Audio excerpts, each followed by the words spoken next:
최근에 미디어 환경이 급변하고 누구나가 미디어가 될 수 있는 시대가 열렸죠. 좀 더 자유로운 소통이 가능해졌다. 이런 장점도 있습니다만 문제는 무분별한 가짜 뉴스, 또 도를 넘어서는 선정적이고 자극적인 콘텐츠들이 범람하고 있다는 게 문제입니다. 그러면 기존 미디어는 문제가 없냐? 또 그것도 아니죠.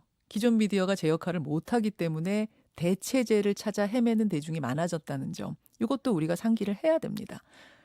그래서 이분의 고민이 클 것 같습니다. 한국의 방송과 통신업계를 관장하는 분, 한상혁 방송통신위원장 오늘 스튜디오에 모셨습니다. 한상혁 위원장님 어서 오세요. 예, 예, 반갑습니다. 예. 와, 벌써 취임한 지 한 3달 되셨어요.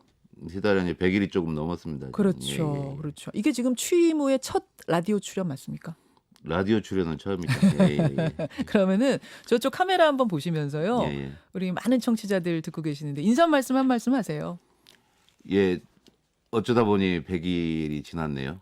예, 그동안 저희들한테 이제 고객이라고 할 수 있는 이용자분들 그리고 사업자분들 뭐 여러분들 많이 만났어요. 예. 근데 가슴 아프게도 모든 분들이 다 어렵다, 힘들다 이런 부분 좀 배려해 줬으면 좋겠다 이런 말씀들을 하셔가지고 가슴이 무겁습니다. 그래서 그래서 이런 일들을 어떻게 해결해야 될지가 이제 이 올해 남은 기간 그리고 내년 한 해 뭐 열심히 고민할 문제라고 생각을 합니다. 아하.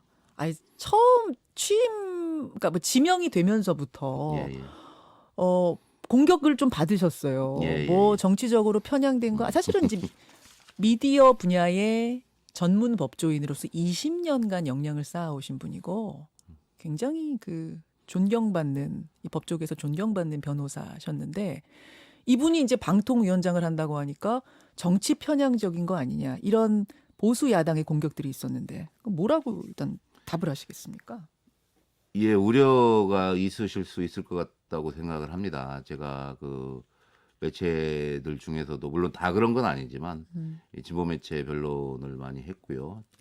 그리고 민주언론 시민연합에서 지속적으로 활동을 해왔고 그렇기 때문에 이 편향성 뭐 표현이 맞는지는 모르겠으나 나름대로의 지향 내지는 뭐 방향성 이런 부분은 있다고 생각을 합니다.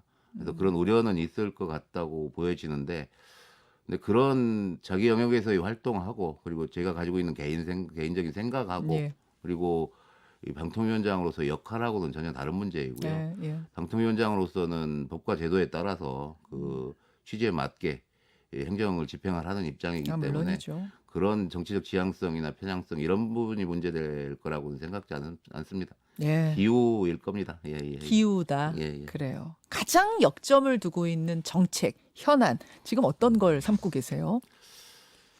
많이 어렵지 않습니까? 방송계가요. 어려워요. 급변을 하다 보니까 모두에 말씀드렸던 것처럼 어느 사업자도 쉽다고 얘기를 하는 분들이 안 계세요. 그리고 더군다나 최근에는 해외 OTT들이 급격하게 한국 시장에 진출을 하면서 자칫하면은 이 기존의 사업자들이 더 이상 자기 사업을 영위하지 못할 상황까지 처한다 이런 얘기들을 하고 계십니다. 그래서 OTT라고 하면 좀 말이 어려운데 넷플릭스 이런 예, 데를 예, 예. 말씀하시는 넷플릭스, 거죠? 유튜브도 OTT로 유튜브도 불거든. 예, OTT죠. 예. 예.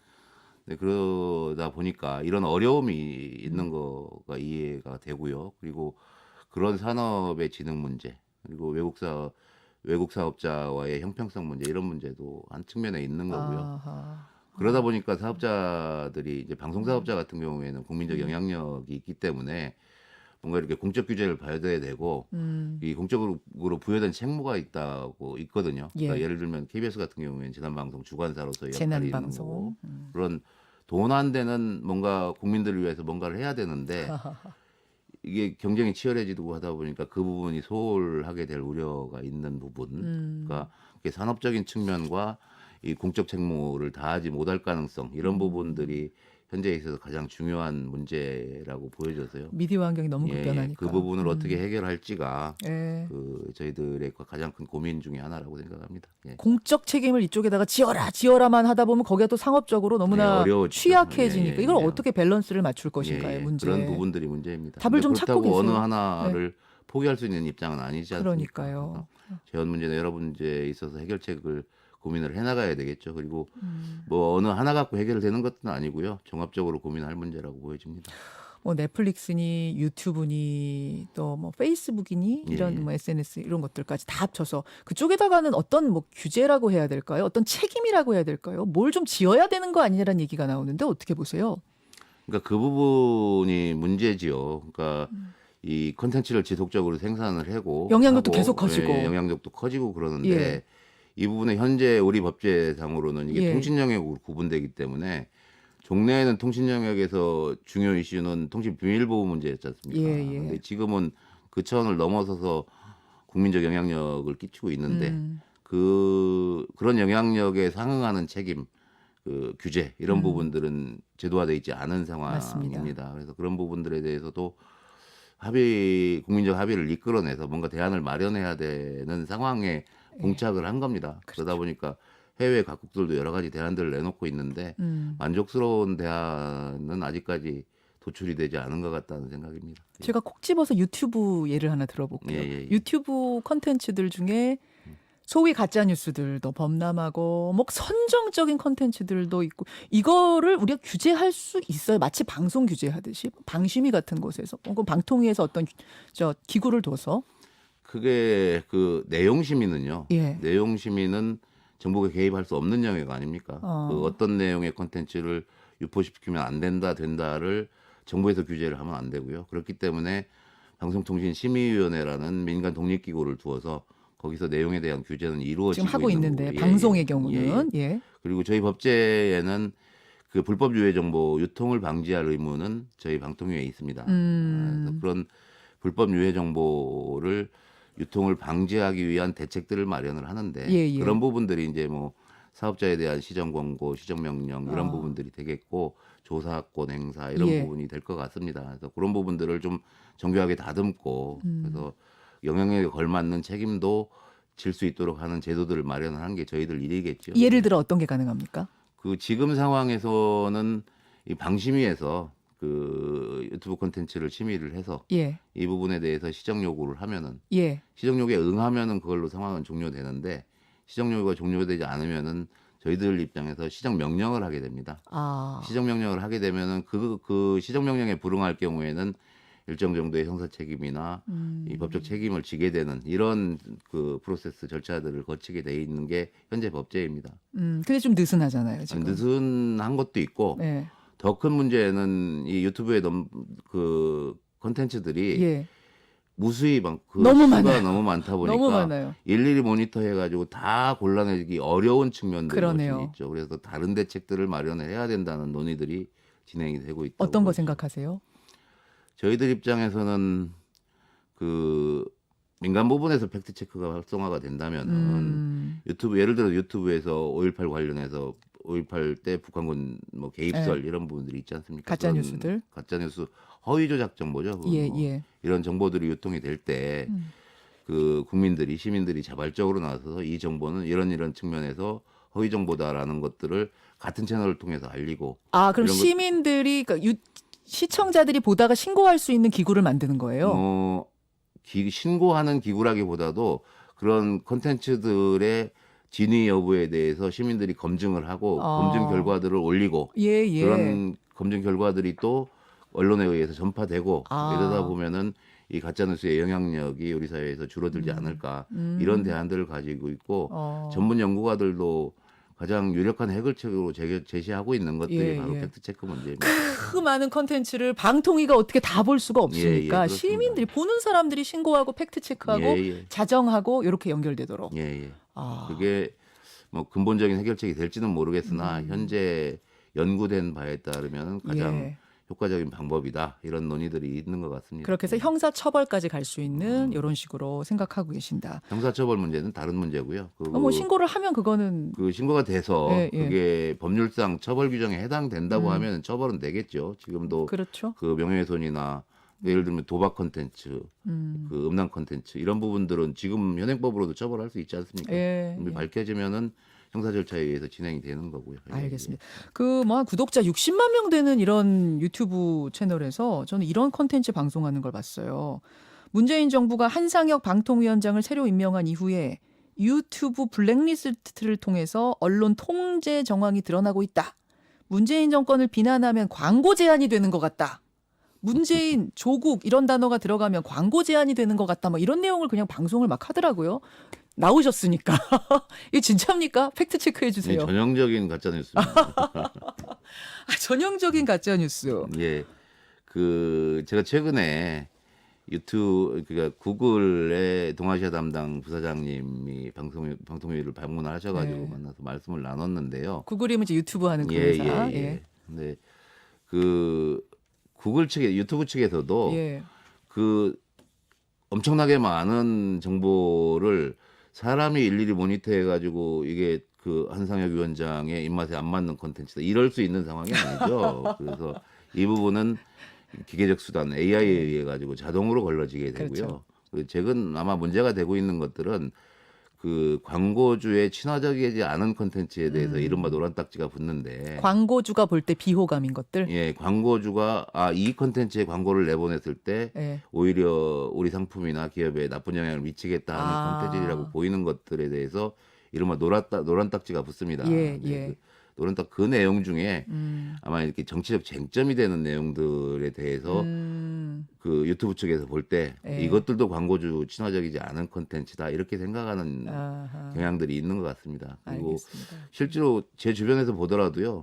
일부에서는 뭐 보수 유튜버들의 콘텐츠에만 붙는다 그러는데 제가 친한 이른바 진보라고 표현하기 아무튼 저는 진보 보수 나누는 거 별로 좋아하지 않으니까요. 예, 예. 네, 이쪽 유튜버들도 거기도 많이 붙어요. 최근 들어서 많이 붙는다고 하소연을 네. 하는 사람들이 많습니다. 그러니까 광고주들이 보기에 여기다 붙여봤자 상품 잘 안 팔리겠어. 예, 예, 이러면 무조건 안 예, 붙는 예, 건 예. 거죠. 구글 측에서의 해명이 자, 그런 내용입니다. 그런 게 전형적인 가짜 뉴스랍니다. 예. 한상혁 위원장 마음대로 어떻게 할 수 있는 거 아니랍니다. 예, 예, 예. 그래서 좀 분명히 하고 이런 것들이 이제 팩트 체크를 할 수 있는 기구 만들어서 더 활발하게 좀 자정작용을 만들어내겠다 이 말씀이세요. 예, 그렇습니다. 지금 총선 앞두고 정치권도 미디어에 굉장히 민감하게 반응하고 있는데 우선 이제 자유한국당이 굉장히 적극적으로 지금 언론 관련해서 정책들을 만들고 있습니다. 뭐냐면 하나는 기존 언론에 대해서 편파 왜곡 보도 삼진 아웃지 시행하겠다라고 발표를 했다가 이거 뭐냐면 철회를 한 걸로 철회했어요. 예, 예. 출입처 그 언론들은 출입처로 한국당 못 들어오게 하겠다. 이거 했다가 예. 철회했고 또 하나는 정치 시사하는 유튜버들의 국회 출입과 취재를 허용해달라. 요거를 국회 사무처에 요구한 상태거든요. 예, 예. 뭐 방통위원장님이 답변하실 수 있는 영역인지 모르겠습니다. 방송 관련이니까 어떤 의견이십니까? 정당의 보도 대응 지침에 대해서 제가 이래라 저래라 말씀을 드릴 수 있는 부분은 아니겠고요. 국회 출입 문제는 예. 나름대로의 국회에서의 이 출입 기준이나 이런 부분이 있을 거라고 생각을 합니다. 그 부분에 따라서 해당 기관에 계신 분들이 적절하게 판단하실 거라고 생각을 하고요. 큰 원칙에서 볼 때 이 방송이든 통신이든 이런 표현의 자유 보호 영역 안에 있는 건데 예. 이제 극단적인 경우는 말씀드린 대로 가짜 뉴스라는 표현보다는 의도적으로 조작된 허위 정보 예. 이런 예. 부분의 경우에는 뭔가 규제되고 해야 될 필요성이 있다고 보여지고요. 그런 부분이 아니라면은 시민들의 영역에서 시민 영역에서 자정작용을 통해서 걸러지는 게 맞다고 보여집니다. 알겠습니다. 또 하나 최근에 이슈가 됐던 거는 그 종편, 종합편성 채널의 의무전송 제도가 8년 만에 폐지가 됐다는 건데요. 예, 예. 종편의 대표적인 특혜 정책이었다. 처음에는 종편들이 너무 어려웠으니 살림살이가 어려웠으니까 이런 특혜를 줬던 건데 의무적으로 전송하도록 MBC, KBS, SBS처럼 의무 전송을 하도록 했던 정책을 폐지한 거라 잘했다라는 평가가 있는 반면에 총선 앞두고 정부가 종편들 압박하는 거 아니냐 뭐 이런 이제 볼멘 소리도 나왔어요. 예, 예, 예. 어떻게 생각하십니까? 지금 법상으로는 KBS와 EBS에 대해서만 의무의 전송을 규정을 하고 있습니다. 이건 공영방송이고 MBC, SBS도 아니에요? 아닙니다. 아닙니다. 예. 그리고 의무재전송제도 시행령을 통해서 의무재전송 채널을 지정을 하고 있는데 이 부분의 근본적인 취지는 그냥 시장에 맡겨놨을 때 이 노출되기 어려운 군소 취약 매체들을 배려하겠다는 차원에서 만들어진 제도고요. 그렇죠. 그리고 종편 보도 채널에 대한 의무재 전송 문제는 특히 종편 같은 경우에는 국민의 의견의 다양성을 높이기 위해서 종편 방송을 도입을 하는데 예. 이 방송들이 시장에 조기 안착하기가 힘들다. 예. 그렇기 때문에 의무재송송 제도를 시행령에 두어서 이 방송들이 시장에서 정착할 수 있도록 하는 뭐 이런 차원에서 만들어진 초기에. 초기에 특혜적인 제도이고요. 현재 상황에서는 그런 특별한 혜택을 주지 않더라도 이미 뭐 시청률도 상당히 나오고 시장에서 충분히 자기 자리를 잡았다고 생각을 하기 때문에 이런 특혜는 해소를 하는 게 마땅하다고 생각을 하고 있는 겁니다. 종편 분들은 근데 그렇게 시장 원리대로 그러면 가라고 했으면 규제도 좀 우리도 풀어달라 뭐 이런 이야기들을 하시던데. 제가 보도에서 본 걸로는요. 예. 그 재승인 제도를 없애달라는 얘기 같은데 3년마다 지금 재승인 받고 예, 있는 예. 거죠. 예, 심사. 이 부분은 과연 그 종합편성 채널 방송사에 도움이 되는 얘기인지 아닌지는 잘 모르겠습니다. 이게 그 재승인 제도라는 거는 예. 그 정부에서 특허를 부여하고 예. 다른 사업자와 다른 특별한 그 방송 권리를 부여를 하고 종합 편성을 하고 예, 보도도 예, 할 수 있게 해준 예, 거죠. 이게 다른 점이죠. 그런 특별한 권리를 보장을 하고 그 권리를 계속 유지할 수 있을 만한 자격이 되는지를 심사를 하는 건데 그 재승인 제도를 없애게 되면은 그 모든 채널에 대해서 종편을 허용해야 되는 그러네요. 이런 문제가 있기 때문에 과연 그게 적합한 얘기인지는 잘 모르겠습니다. 사실은 이제 보도가 핵심인 거잖아요. 보도 내지는 종합편성 다 할 수 있는 거죠. 다. 그렇죠. 예능, 드라마 다 할 수 예. 있는 이런 것들이 특별히 보장된 거 아닙니까? 그거 재승인 3년마다 하는 거 풀어주세요라고 하면은 그럼 동시에 종편으로서 가지고 있던 그렇죠. 이런 독보적인 권한을 위치도 포기하겠다는 권한도 포기다. 받아들여질 수 있는 문제인 것 같습니다. 예. 그만 얘기하라 이거네요. 불리하답니다. 그 얘기해봤자. 자, 종편 얘기가 나온 김에 MBN 얘기 잠깐 하고 갈게요. 설립 과정에서의 불법 혐의가 드러나면서 지금 검찰이 수사 중입니다. 예. 재승인 심사를 내년에 받게 되는데 MBN. 내년 11월인가 12월인가 그렇습니다. 그렇죠. 예. 이미 불법 혐의가 드러났기 때문에 더 선제적으로 뭐 승인 취소 이런 것에 나설 가능성 있지 않은가라는 얘기도 나오는데. 그러니까 별개의 사안입니다. 재승인은 정해진 절차에 따라서 그렇죠. 진행이 되는 거고요. 예. 그 지금 현재 문제되고 있는 것들은 승인과 재승인 과정에서 불법적인 요소들이 있었다라고 해서 저희들도 검찰에 수사 의뢰를 했고요. 그래서 검찰에서도 조사를 하고 있고 예. 저희 방통위 내부에서도 자체적으로 당시의 자료 요구를 하고 그 증언들을 모아서 조사를 하고 있고요. 예. 이런 조사들이 끝나면은 이제 그 전문가들의 의견, 법률 회계 이쪽의 전문가들의 의견도 듣고 또 그런 불법성이 인정이 되게 될 경우에 국민들의 의견도 듣고 해서 그 부분에 대한 응분의 조치는 해야 될 의무가 방통위에 있다고 보여집니다. 그럼 수사가 내년 12월 전에 나오면, 그러니까 재승인 그 기간 전에 나오면, 그러니까 별개의 절차라는 절차로 승인 취소도 들어갈 수 있단 말씀이에요. 승인 취소 승인 취소라고 얘기할 것까지는 없고요. 승인 취소 일지 불법성이 인정이 되면은 그 방송을 일시 중단할 수도 있는 거고 영업 정지 같은 뭐 6개월 영업 정지, 3개월 영업 정지 이런 식으로. 그럴 가능성도 있는 거고 그 불법성의 정도가 아주 심하다 할 경우에는 그 처음에 승인 자체가 문제가 될 수도 있는 문제인 걸로 보입니다. 나오는 결과에 따라서 그렇습니다. 대처하겠다 이 말씀. 시간이 벌써 훌쩍 갔는데 워낙 이게 좀 어렵게 모신 분이어서 제가 하나만 더. 방송통신 일원화 문제. 이 글로벌 미디어 환경 급변하고 있는데 우리는 오히려 융합됐던 걸 지금 쪼개놓은 상태라 이게 뭔가 좀 비정상적이다라는 얘기는 처음부터 나왔었거든요. 쪼갤 당시부터. 당시에 그때 어떤 정치적인 좀 이유들도 있었기 때문에 MB 정권에서 박근혜 정권으로 넘어가면서 이 최시중 방통위원장 체제에 대한 뭐 힘 빼기처럼 갈라놓은 게 아니냐라는 얘기도 그 당시 있었어요, 여러분. 그랬기 때문에 이게 다시 좀 묶어야 되지 않느냐라는 얘기는 계속 나오고 있는데 뭐 좀 진행 중인 게 있습니까? 저희들 고민을 하고는 있습니다. 근데 지금 뭐 당시에 있었던 정치적인 상황에 대해서는 제가 언급할 바는 아닌 것 같고요.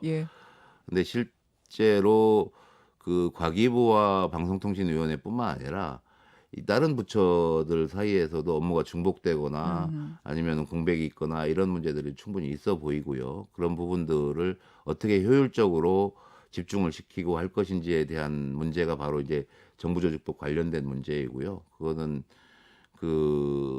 지금 현재 문재인 정부가 인수위를 거치지 않고 탄생을 했습니다. 예. 그러다 보니까 그런 문제에 대해서